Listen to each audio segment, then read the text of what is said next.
Ceux qui nous succèdent vont directement naître dans une prison dont ils ne pourront s'enfuir, car ils n'auront aucun point de référence à la liberté telle que nous l'avons connue. Je vais vous montrer cet article de la BBC et le parcourir avec vous. Regardez ça, c'est assez intéressant.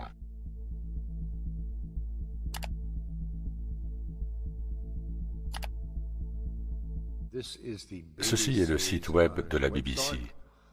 Voici ce que sera l'impact du Covid sur nos bureaux et nos maisons.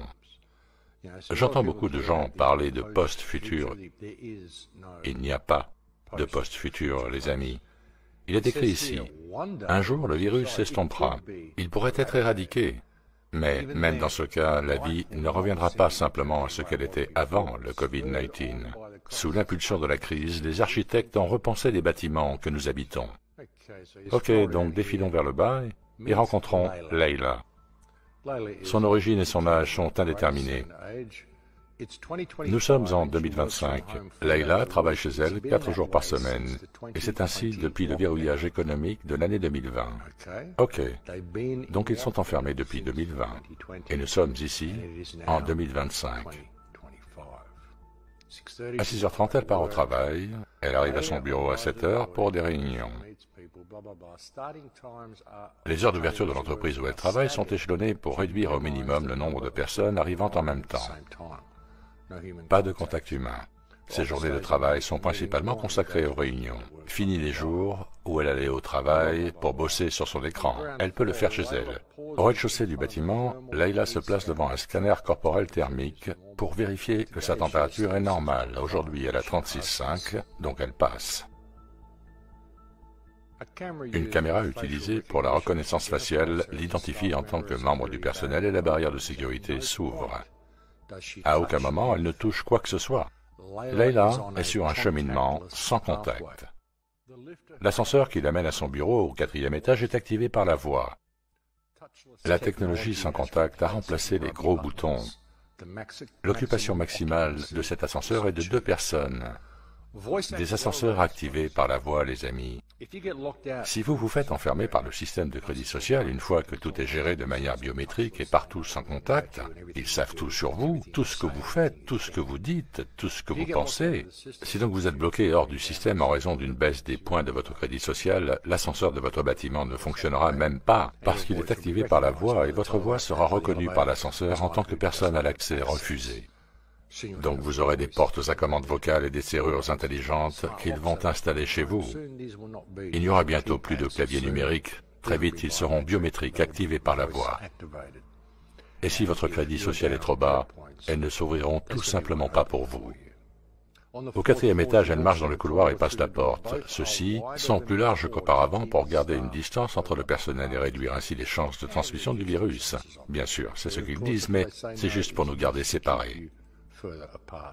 À la porte, Leila utilise un désinfectant pour les mains. Elle y est tellement habituée qu'elle n'y pense même plus.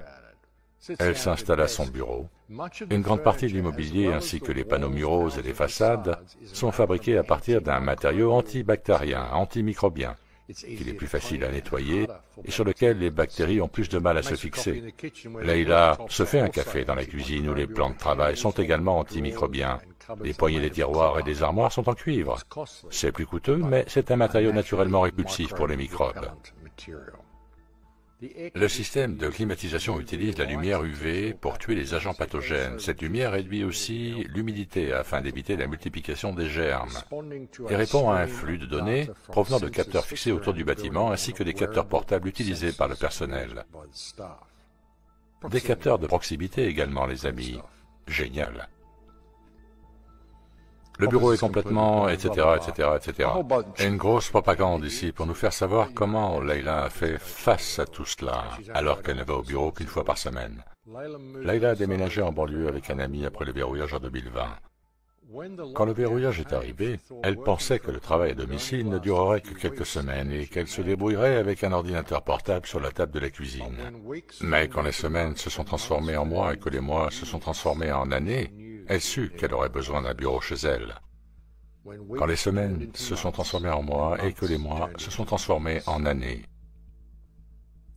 Que pensez-vous de cette nouvelle norme, les amis? Et réalisez que dans ce scénario, avec la technologie de l'activation par la voix, donc des serrures de porte activées par la voix et le système du crédit social, ils ont réussi à transformer le monde entier en une prison, et chaque maison en une cellule de cette prison, de laquelle vous n'êtes seulement autorisé à sortir que si vous vous comportez bien. Vous ne pouvez sortir que si vous vous comportez de la manière dont le gouvernement le décide. Vous devez bien vous tenir. Plus de liberté, les amis, rien du tout. Le monde entier est désormais une prison et chaque maison est désormais une cellule de cette prison.